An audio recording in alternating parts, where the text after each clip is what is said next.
جرب صينيه رهيبه وسعرها نازل 50% تقريبا. لا هو مش تقريبا، هو اكيد سعرها نازل 50% بالظبط، سعرها نازل النص. الصينيه دي اسمها صينيه الخير. وقبل ما اقول لكم مكونات الصينيه لازم اقول لكم ان التيست بتاع الاكل المره دي عند حضرموت شيخ المندي عالي قوي بجد، كان تيست خطير وكان الطعم حلو قوي والتسويه اتجنن. تعالى اقول لكم بقى مكونات الصينيه. اول حاجه هنبدا بيها طبعا لحم المندي، 5 لحم مندي كلهم بيدوبوا، كان طعمهم حلو جدا. يا جماعه بصر على ان الحاجه المره دي احلى، لان التيست بتاعه بجد اختلف بقى احلى. يعني هو كان حلو بس بقى احلى قوي.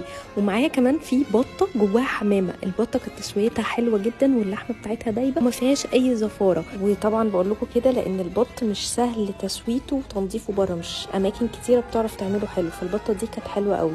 ومعايا كمان 5 قطع طرب و5 كفته و5 قطع سجق، 5 ممبار، في 8 انواع سلطه مختلفين، وكمان 5/4 فراخ مندي. معاهم كمان 2 كيلو رز بالزبيب. الصينيه دي زي ما قلت لكم اسمها صينيه الخير، وسعرها بقى 2225 بدلا من 4450. والفرع ده فرع حضرموت شيخ المندي الموجود في بافيليون بارك الشيخ زايد.